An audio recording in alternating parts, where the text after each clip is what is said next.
I just want to thank my friend, Professor Kris Shaw, for this Legit Mom.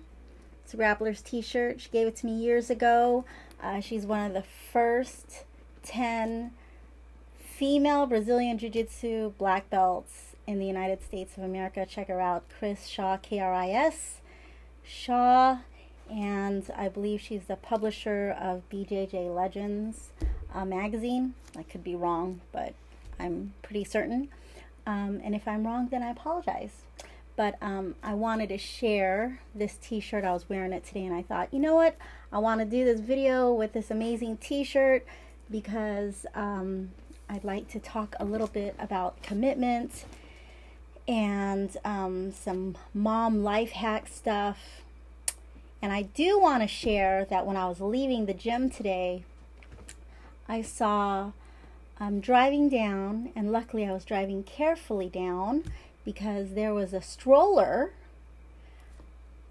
parked right behind the car. And this is where everyone drives through. And I did a video about this a couple of years ago on one of my other life hack videos. I didn't really promote it much, but I did say the first thing you should do when you park is put your baby inside the car. This baby was not yet a year old.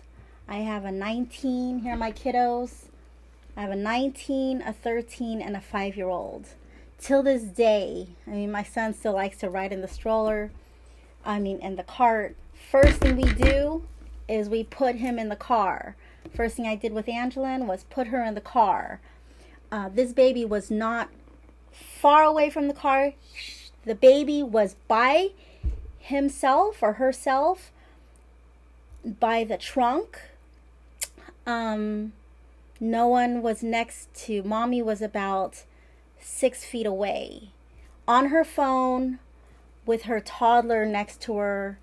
I'm going to tell you right now, it takes a second to steal your child.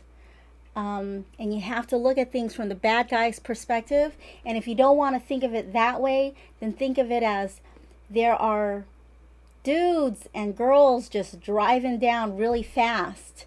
And you're putting all your faith in the brakes of your stroller. So many things can happen wrong in one instance. In 1 second, your baby stroller could be clipped by someone's car and severe damage or something horrific can happen to your baby. So first thing you should do, ladies and gentlemen, don't go on your phone 6 feet away not looking at your baby. Mommy was not next to the baby in front of her phone. She's at the trunk. So here's my little fob. I've got electric and gas vehicles. This is where the baby was, and this is where mom was on her phone, looking at her phone, doing whatever she needs to do. Your number one priority is get your baby safely inside the car, put the strap on, seatbelt your child in, your baby in. You know, that's just got, I have to say that. So I want to share what this is about, the Legit Mom thing, because one of my patients came in yesterday and she was like, you know what, I just don't feel like my child's giving his best in horseback riding. And my kids have done a lot of things, and I can tell you there's this Suzuki, Dr. Suzuki with the Suzuki music. We're musicians. Child, parent, there are 3 angles to a triangle: student, parent, and teacher. And the philosophy that Dr. Suzuki had when he was alive, Dr. Suzuki, I've studied Suzuki music since I was little, so I can still play. My children play violin. My oldest is a sophomore in college. When she was a senior in high school, she was first chair of her orchestra. my philosophy has always been 15 minutes a day, practice 15 minutes a day. Do they practice more than 15 minutes? Yes, but setting the goal here instead of putting the intention so high where they can't live up to that, you want to set,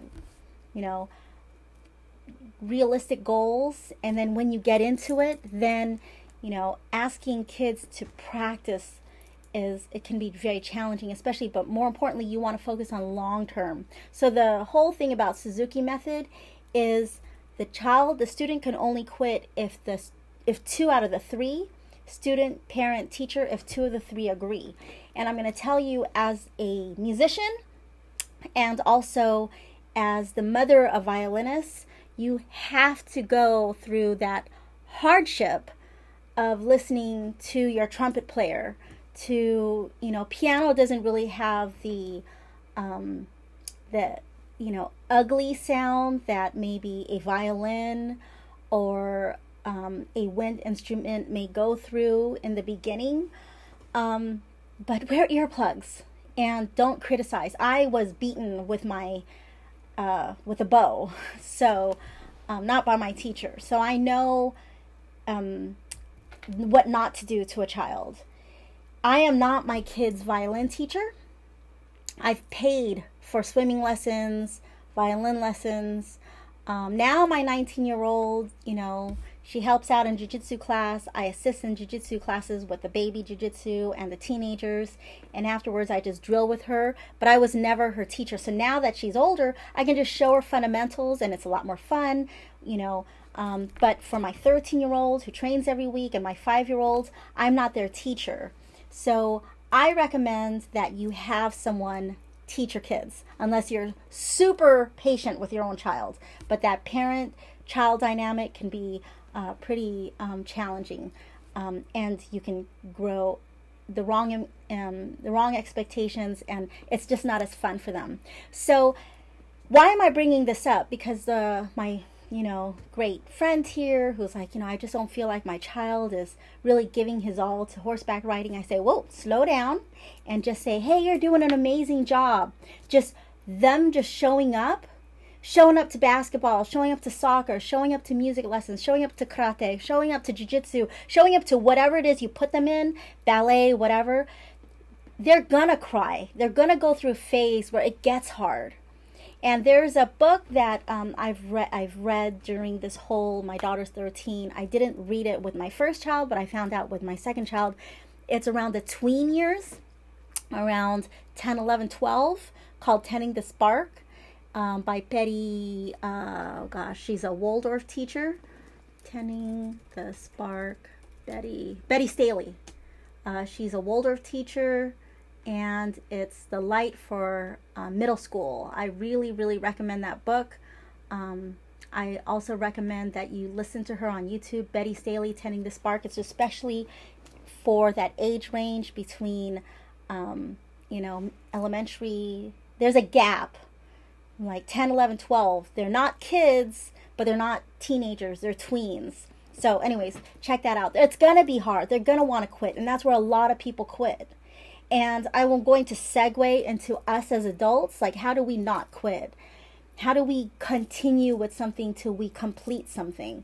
You make a goal and then you got to see it through. Mozart didn't want to play music all the time, but he had a parent who was just my understanding.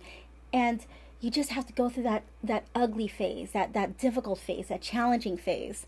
And I know what it's like to start something and quit, and start something and quit. And I meet people, I used to play violin. I used to do this. I used to do jiu-jitsu. I used to do this. And I tell my kids, do you want to be one of those people who used to, or you keep doing it? And I'm not asking you to do it at a high level. I'm asking you to just keep doing it.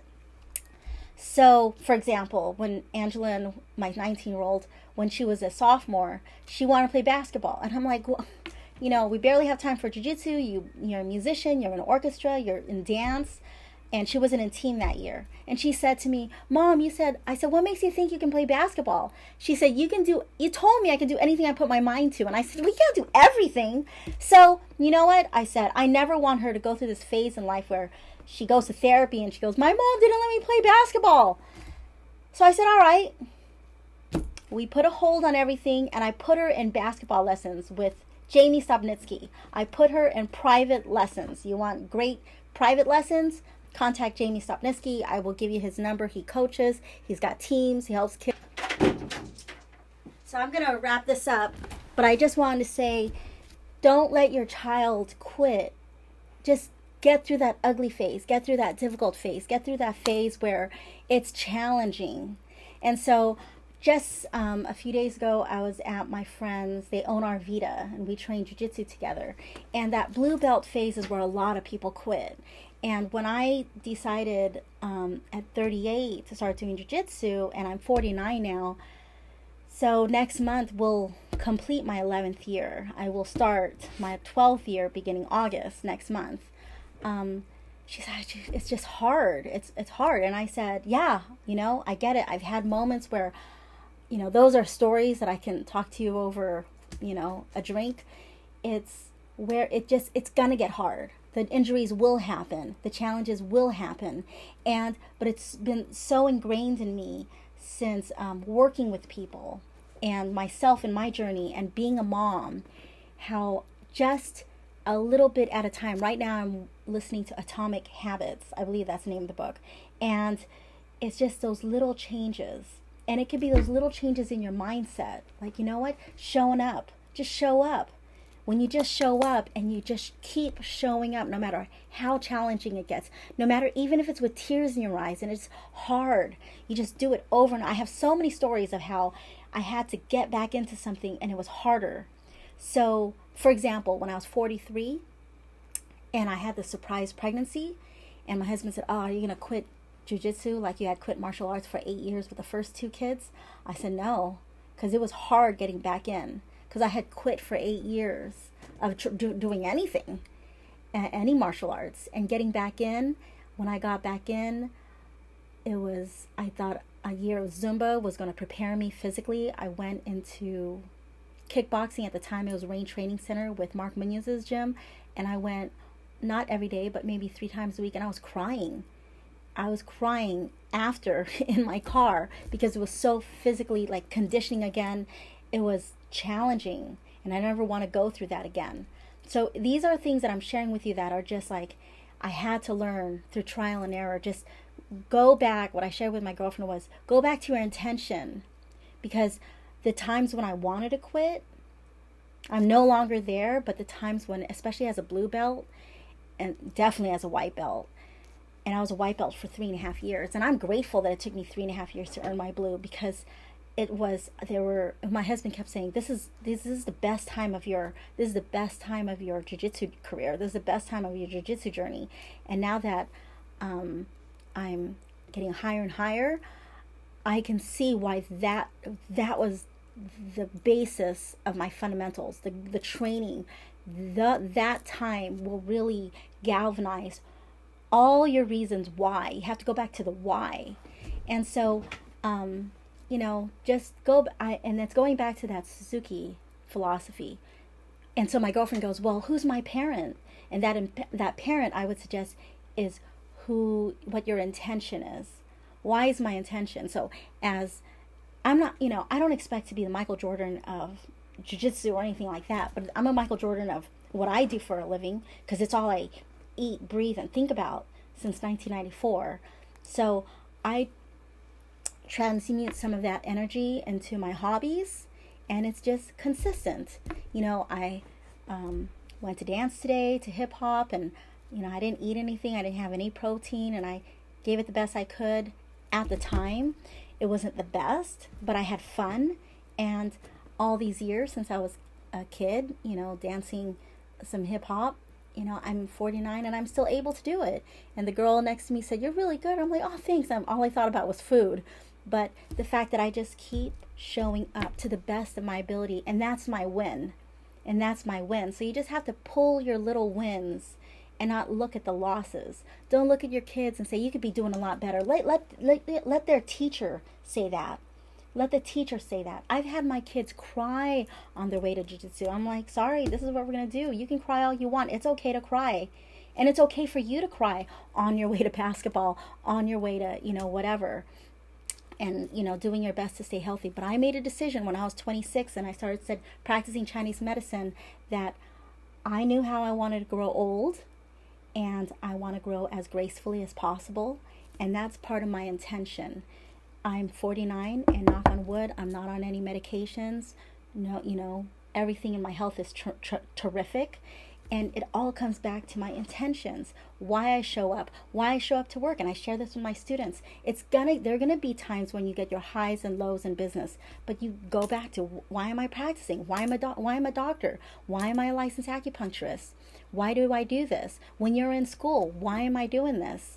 And that's why we went to the why with my daughter who's in college. Like, why are you going to go to college? Because your why is going to help you get through those hard times when you go up and down. So one thing with my daughter, Anais, she wasn't doing too well with math and English in the beginning of last year as a 6th grader. And she ended up with a 96% in math and a 92% in English without tutoring. And I offered tutoring.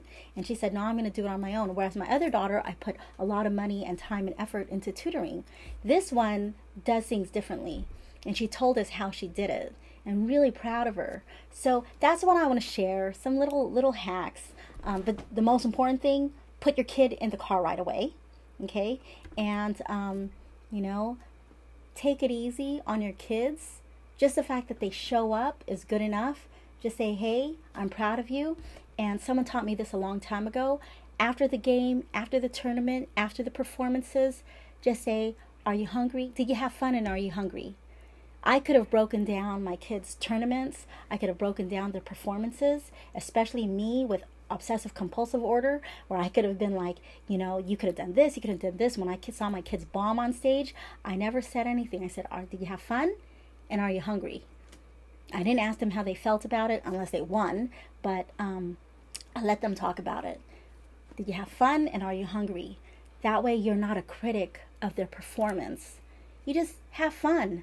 All right? So I could talk more about this, but I hope this little, you know, life hack video really helps.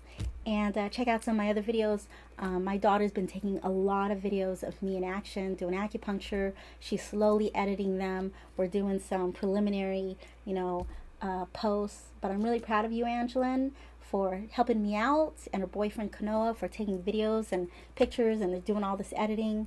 Hopefully, you know, you'll like the videos. And check us out, elementsinharmonyacupuncture.com. Take care, and I'll see you soon. Thank you, Professor Kris Shaw, for the Legit Mom t-shirts. Check her out, Kris Shaw on Facebook. Amazing, one of the first 10 female black belt Jiu-Jitsu fighters in the United States. And I think you'll really like her. All right, take care.